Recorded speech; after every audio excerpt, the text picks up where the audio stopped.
Imperors Domination, capítulo 12. Arrogância, 2. Li Qiye não queria mais olhar no líder setorial e Shu Hui. Ele saiu da casa, creio eu, era como se ele estava passeando em uma rua vazia, e disse: Não me importo quem é o atual mestre do nono santo portão demoníaco. Rei demônio ou Paragon virtuoso, tanto faz. Se você quer seguir as diretrizes de cortesia, tudo bem. Se não, então não faça isso, eu irei retribuir com prazer o tratamento. Hoje, aqui, eu irei massacrar todos do nono santo portão demoníaco, irei enviar todos vocês para encontrarem o velho cabeça de frango. TN.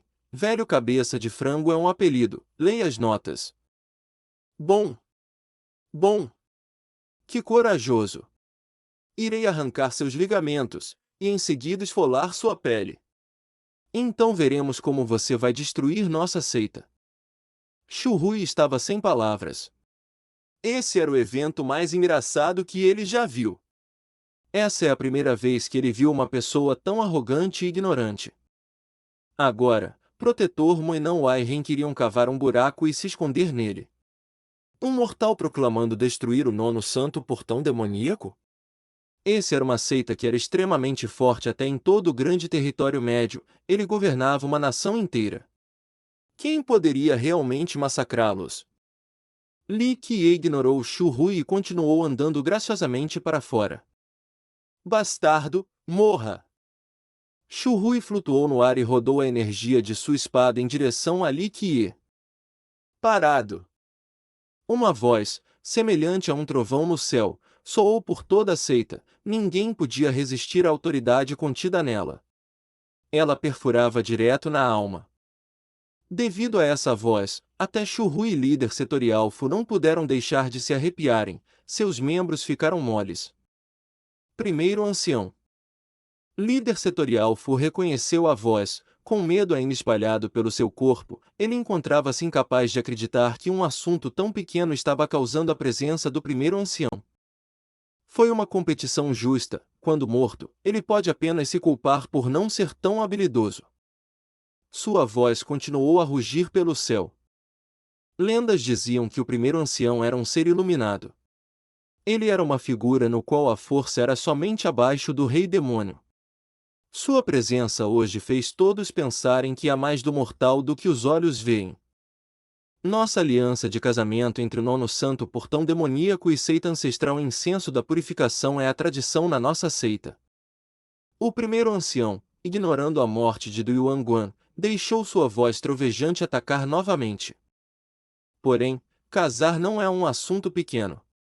Se a seita ancestral incenso da purificação quiser casar com a nossa descendente primordial, ele tem que provar que ele é digno. Depois de ouvir as palavras do primeiro ancião, Li Qiye voltou a seu modo tranquilo e disse: Finalmente, o nono santo portão demoníaco tem alguém que irá tomar responsabilidade. Se você quiser seguir a tradição, eu devo fazer o mesmo. Você quer me testar? Então que assim seja, eu aceito. Escolher um dia não é tão bom quanto encontrar no dia, devemos conduzir o teste agora. Para casar com sua descendente é minha escolha, porém, se alguém ousar me desrespeitar, eu irei ensiná-los uma lição. 2. Terminando suas palavras, ele caminhou para fora. Isso será hoje. Depois de acabar seu comando final, o céu finalmente voltou ao seu estado sereno.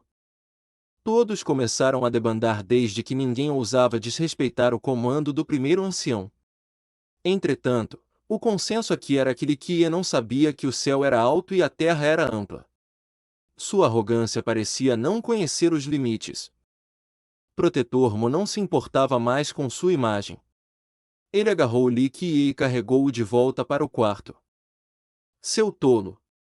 Se quiser morrer, por favor, não traga junto nossa seita com você. Protetor Mo, você tem que estar tão assustado. Li Qiye, recusando ser carregado de volta para o quarto, empurrou as mãos do Protetor Mo.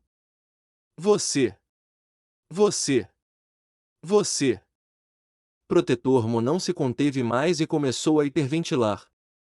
Não Wai-ren, como uma noiva maltratada, chorou. Sênior, você sabe quão forte o nono santo portão demoníaco é agora? Tirando seus anciãos e rei demônio, todos os seus protetores têm a qualificação para serem nobres reais. Rei demônio Lun-Ri, usando uma única mão, é o suficiente para trazer desastre para nossa seita. Antes, quando seu primeiro ancião acabou o conflito, você deveria ter a chance de anular o problema. É mesmo? Tarde demais agora. Além do mais, prefiro falar com meus punhos. Li Qiye disse friamente. É claro, Li Qiye não revelou seus segredos. Se o nono santo portão demoníaco quisesse causar problema, ele usaria essa oportunidade para testar a integridade da seita. Embora, naquele ano, ele prometeu ao nono santo Paragon virtuoso que cuidaria de seus descendentes, mas se eles não souberem seu lugar, Li Qiye ficaria feliz em curar sua corrupção. Além disso, isso justificaria de tomar os tesouros do nono santo portão demoníaco. Não Wai-ren desistiu, não querendo mais falar ou olhar em Li Qiye. Ele sentia como se estivesse conduzindo música, mas somente bois estavam ouvindo. Era um gasto de energia. 3. Protetor Mo finalmente recuperou o controle de sua voz, ele poderia apenas dizer com desprezo. É melhor você seguir as regras e participar do teste. Se continuar causando problemas, você não terá que se preocupar em voltar para a seita. Ninguém poderá te salvar. O teste estava ocorrendo num antigo pavilhão. Havia 2 protetores atuando como mediadores. Um deles era o protetor Hua, o mestre de Shuhui. O outro era o grande protetor Yu-He, o protetor mais forte do nono santo portão demoníaco. Visíveis e circulares auras rodeavam o corpo do protetor Hua. Era como se seu corpo fosse feito de metal dourado.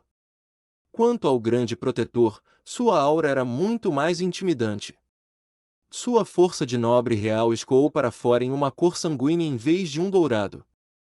Muitos discípulos rodearam o pavilhão. Cultivar podia ser solitário e mundano. Todos eles amavam uma oportunidade para alguma coisa divertida acontecer. Havia tantos aqui que até um inseto não poderia passar pelo mar de pessoas. O grupo que opôs ao casamento consistia mais em discípulos homens. Todos eles esperavam que Li Qiye falhasse no seu teste porque eles acreditavam que ele não era digno de ser o marido de sua deusa.